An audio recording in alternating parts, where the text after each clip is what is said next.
Hi, everybody, and I am so excited to introduce you to another one of our celebrity judges. I'm going to introduce you today to my friend Rob, call sign Scratch Mitchell, and part of what we learn about with our celebrities is just to have a chance to get to know them a little bit. But each one of them, if you've been watching the series, is also bringing an element of education, and this is really important to all of us, everyone who kind of joined us in this contest, that we really feel that it's so important that general aviation pilots think a little bit more about survival. You know, we practice and work a lot on making those off-airport landings, but then what happens after you make that great off-airport landing? And it could be a long time till search and rescue gets to you. And so being prepared to do that. And so we've got a series of blogs and now the contest for that too.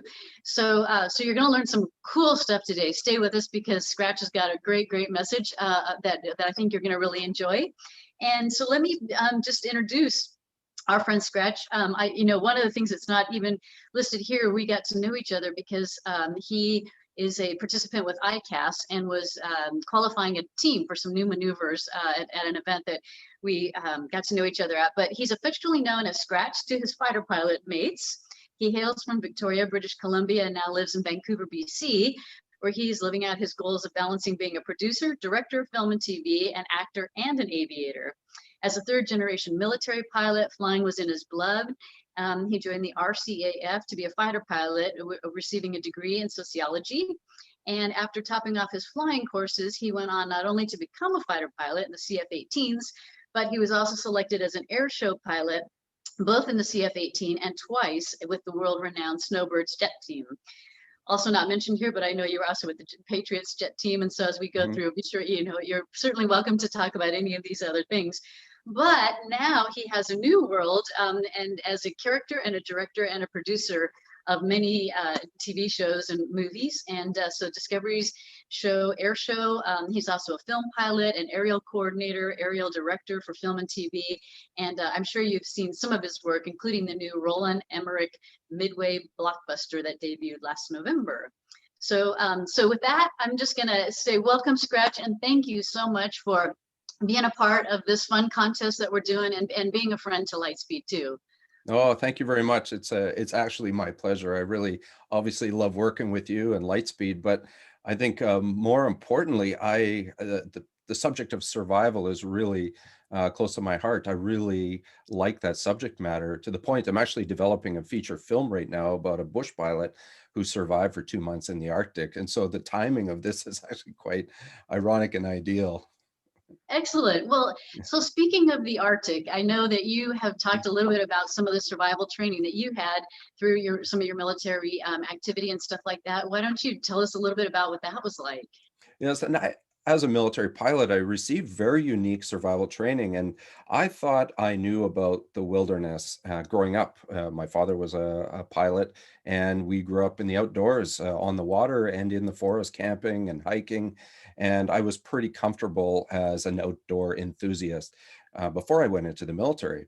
And it wasn't until we started going down the path of the pilot training where we started doing the formal survival training that I realized, wow, there's a whole different element to being in the wilderness as when you're under duress in those environments. And the great thing about the military survival training is they expose you to those really harsh environments in an austere ways where they deny you some of the basic essentials. There's certainly no trailers in the wilderness.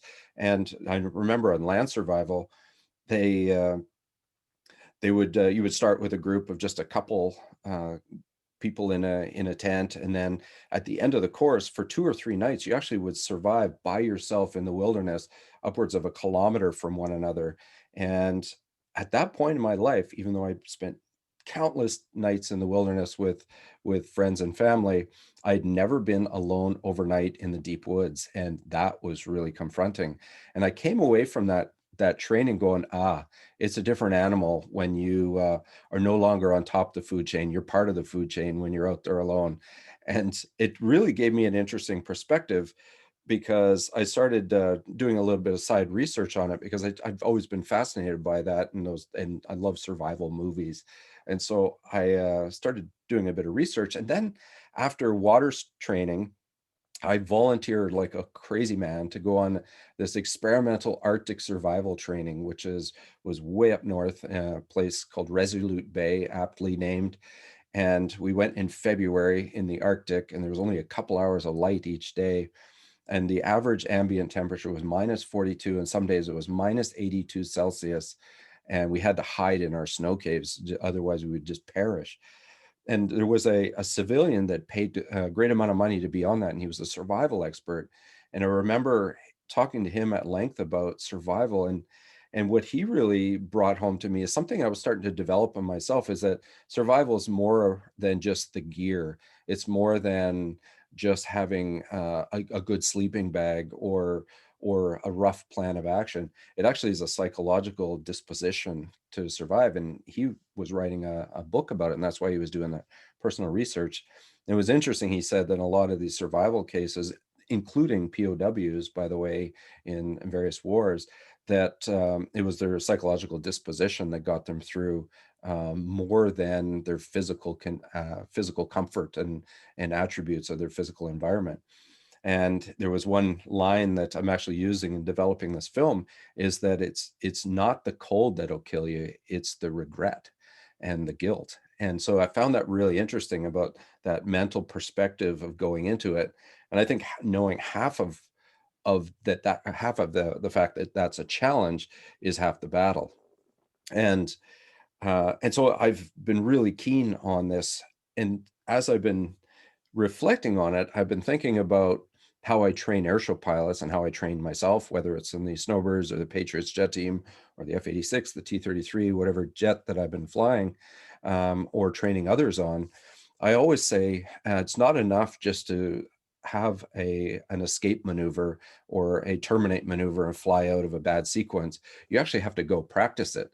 So my challenge to myself and my challenge to everyone that's certainly listening to this in the survival scenario is I would encourage somebody to actually go experience their survival situation as they might expect to see it, whether that's just using the gear, a parachute as a shelter, and it'll give you some really interesting insights about how uncomfortable that will be, but more importantly, how you will um, deal with it at that time. So I think there's some practice will give you some mental perspective on how you might survive in that situation.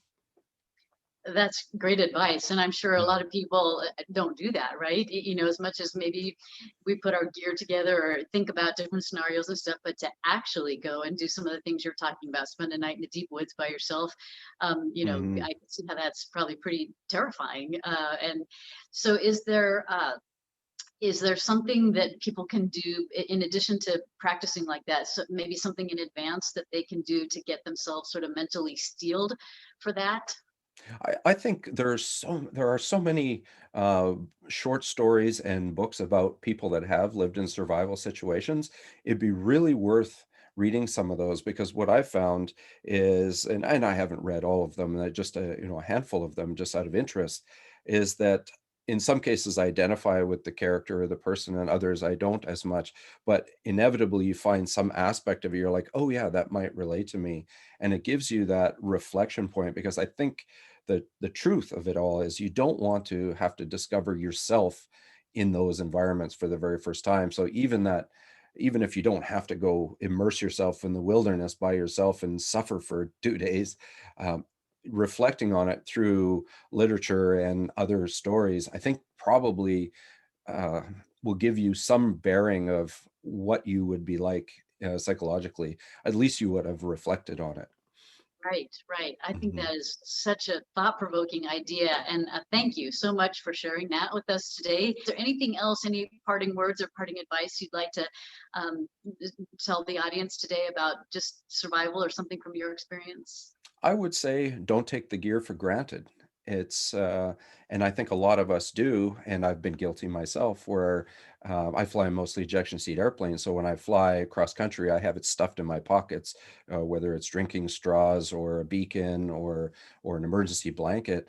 But every once in a while, or a flare, know how that stuff works and actually take it out and use it, so that you don't have to do it for the first time under duress, perhaps with a broken arm or something like that. I think knowing the gear and knowing how to intimately use it, I think is important. Awesome. That's Mm. great, great advice. Thank you so much. And again, thanks for being part of this whole project with us too. We really appreciate your insights and your advice along the way. And if people want to learn more about you, where can they go for that? Oh, for sure. All my social media is at Scratch Mitchell, YouTube, Instagram, Facebook, and the likes. And so I have a bunch of stuff up on there, different YouTube stories, and I probably will delve into a little bit of survival stuff. As one of the cool little projects I'm developing, interestingly, is I go behind into the wilderness where I like to be, and I hike up mountains and in the backcountry, and I find abandoned World War II and 50s eras airplanes, and I tell their backstories. And a lot of those stories involve a survival scenario. In fact, there's a great one here just on the coast of BC where people went down in a PBY Canso and had to survive for quite a while before they were found. And it's those are very interesting stories I plan to bring to light on the television. Well, we look forward Yeah. to seeing those. You're an amazing storyteller and you have a great sense for what's super interesting that way. So we look forward to all of that. Thank you so much, Scratch. It's my pleasure entirely.